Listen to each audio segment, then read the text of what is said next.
Ada sebuah lagu yang sering kita dengar, bahkan juga sering kita bernyanyi. Lagunya berjudul Hidup Ini Adalah Kesempatan, yang diciptakan oleh W. Latumahina pada tahun 2017 dan dipopulerkan oleh Herlin Pirena. Pada bagian refren, "Oh Tuhan, pakailah hidup ini selagi aku masih kuat.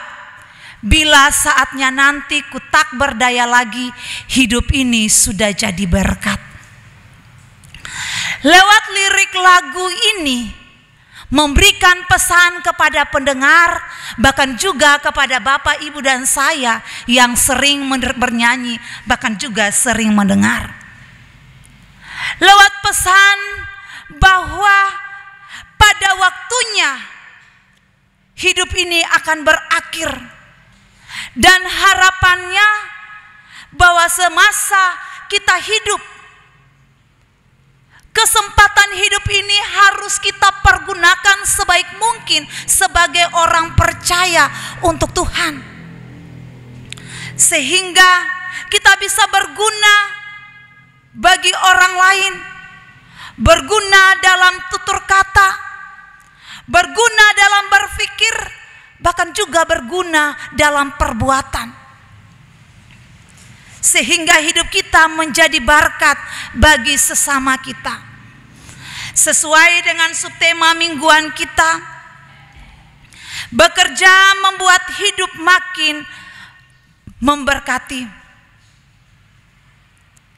Artinya, ketika kita berkarya dalam kehidupan kita, kita mampu untuk melakukan sesuatu yang terbaik sehingga dapat menghasilkan buah yang baik.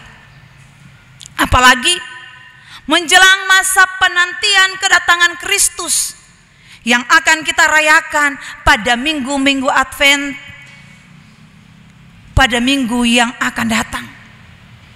Bapak Ibu jemaat yang diberkati Tuhan, lewat pembacaan kita di saat ini, Kisah Para Rasul 20 ayat 17 sampai ayatnya yang ke-38, berisi tentang peristiwa perpisahan antara Paulus bersama juga dengan penatua-penatua di Efesus. Perpisahan ini mengandung pesan, mengandung wejana-wejana yang disampaikan Paulus kepada jemaat, bahkan juga kepada para pelayan penatua-penatua di Efesus. Pada awalnya ada pertemuan dan mereka terjalin hubungan yang sangat baik, akrab dan hangat. Kini terpaksa waktunya akan berakhir karena Paulus harus meninggalkan jemaat Efesus demi melanjutkan tugas pekabaran Injil ke tempat lain yang akan dia injili. Lewat pembacaan ini juga berisi tentang di mana Paulus melayani dengan baik dan dengan segenap hati. Bapak Ibu jemaat yang diberkati Tuhan, lewat pembacaan firman Tuhan kita ada 3 fakta yang dapat kita temui supaya kita tahu bersama bahwa Paulus adalah teladan melayani dengan segenap hati. Yang pertama, kita bisa melihat Paulus melayani dengan sungguh-sungguh. Dalam pelayanan di Asia, Paulus melayani dengan kesungguhan.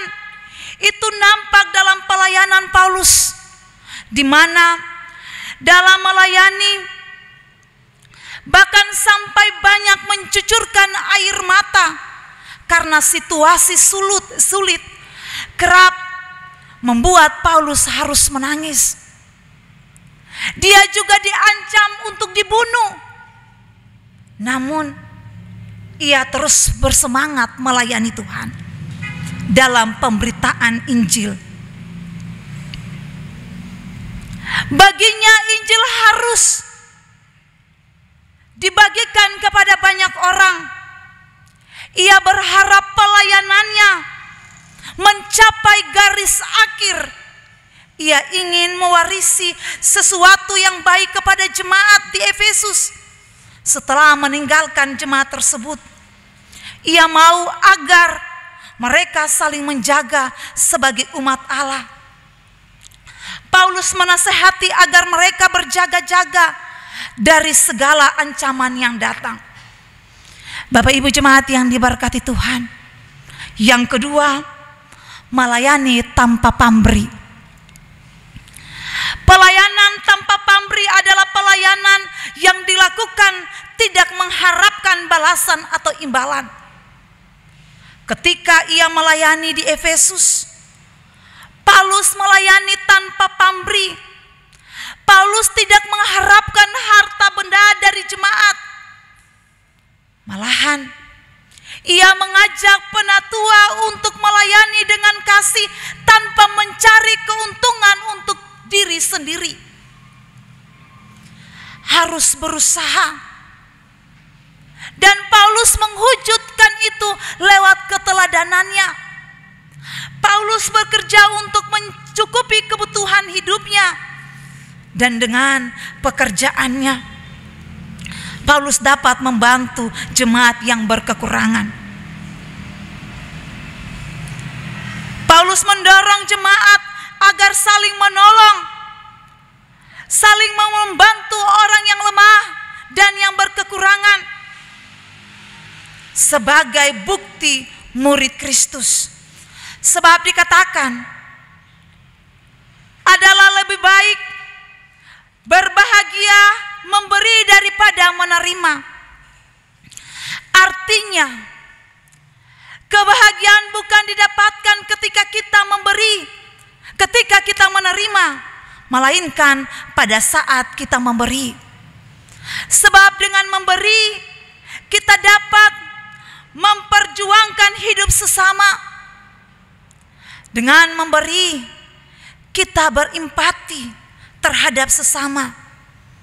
Dan dengan memberi, kita menjadikan hidup kita lebih berarti lagi dalam hidup ini. Disinilah Paulus mau menunjukkan bahwa gaya hidup pelayan Kristus harus berbeda dan wajib memberikan dampak positif. Teladan Paulus menginspirasi jemaat yang dilayaninya. Ia berusaha membangun cara hidup baru kepada orang-orang percaya agar mereka merasakan kasih karunia Kristus. Walaupun Paulus tidak lagi di tengah-tengah jemaat, tetapi keteladanannya, kasih masih tinggal bersama-sama dengan mereka. Ia pun berlutut dan berdoa. Begitulah ia meninggalkan jemaat dengan sukacita. Bapak Ibu jemaat yang diberkati Tuhan, poin yang ketiga yaitu melayani dengan setia. Kesetiaan itu perlu dalam segala hal, baik kesetiaan hubungan kita, baik juga kesetiaan dalam pekerjaan.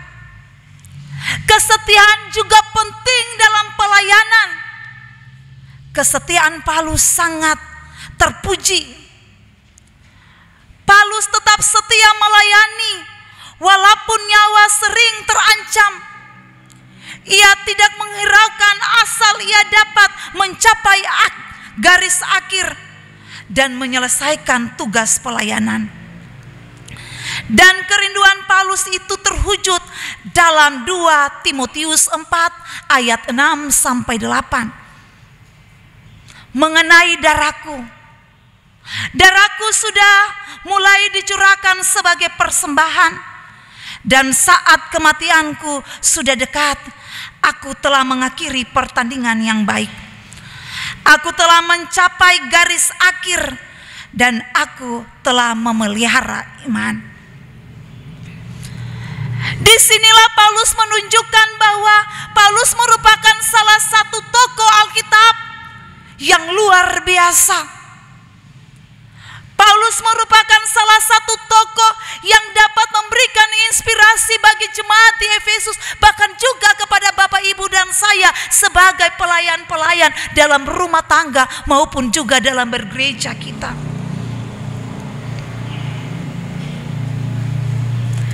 Ia melayani dengan hebat. Ia melayani dengan sungguh-sungguh. Paulus juga melayani tanpa pamrih. Paulus melayani dengan setia. Walaupun banyak tantangan dan rintangan yang dihadapinya, ia bersemangat untuk melayani Tuhan. Sehingga umat-umat Tuhan bisa mengenal Kristus sebagai juru selamat kehidupan kita. Paulus melakukan hidupnya bermakna dengan karunia yang diberikan Allah. Dan ia menghasilkan buah yang baik dalam setiap pelayanannya. Ending dari pelayanan dia selama di Asia, di Efesus, penyentuhan-penyentuhan yang dia berikan kepada umat pada saat itu, sehingga ketika pada akhir dari pelayanan banyak orang yang mencucurkan air mata. Berat untuk melepaskan Paulus karena keteladanannya, karena kesetiaannya, karena kesungguhannya. Ia dapat melibatkan diri susah dan senang dalam pelayanannya. Dan itu yang dirasakan bagi setiap umat anak Tuhan yang melayani dengan sungguh-sungguh. Bapak Ibu jemaat yang diberkati Tuhan,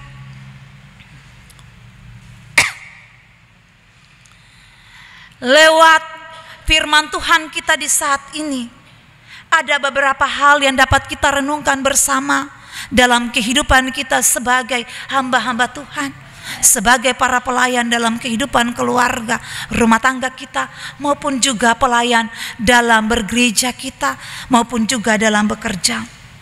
Yang pertama, ketotalan pelayanan dari Paulus dalam wujud sikap dan perbuatan memberi contoh dan teladan bagi Bapak Ibu dan saya untuk melakukan dengan setia dalam tugas dan tanggung jawab bahkan pelayanan yang Tuhan percayakan dalam seluruh kehidupan kita, pribadi kita, keluarga kita, bahkan juga pekerjaan, bahkan bergereja kita, untuk umat yang kita layani. Dengan kesungguhan, dengan ketulusan, dan juga dengan kesetiaan. Pertanyaannya bagi kita, apakah kita sudah melakukan setiap tugas dan tanggung jawab pelayanan kita dengan kesungguhan hati, tanpa ada persungutan, tanpa ada minta imbalan? Lewat pertanyaan ini, hanya Bapak, Ibu, dan saya yang dapat bisa menjawab dalam kehidupan kita pribadi. Yang kedua, Paulus menasihati bahkan juga mengajak umat di Efesus, bahkan penatua-penatua, untuk selalu bekerja, karena bekerja merupakan mandat dan kehormatan yang diberikan Allah kepada manusia. Jadi bekerjalah dengan tekun dan setia, sehingga menghasilkan buah yang bermanfaat dalam kehidupan umat manusia. Jadi berkat yang kita miliki memberi dampak yang baik kepada orang yang lain. Dengan berkat yang kita miliki, dapat kita membantu kepada orang-orang yang lemah, yang dapat untuk diterima dengan segala berkat kita yang kita dapati dari Tuhan. Pesan ini juga diberikan kepada Bapak, Ibu, dan saya sebagai orang percaya, di mana ketika kita memberi merupakan wujud kita kepada sesama kita. Ketika kita memberi, itu juga merupakan wujud kasih kita kepada Kristus. Dengan memberi, setiap orang dapat saling menopang dan ikut merasakan pergumulan orang lain. Percuma kita katakan kita mengasihi sesama kita, namun kita tidak wujudkan itu dalam kehidupan kita.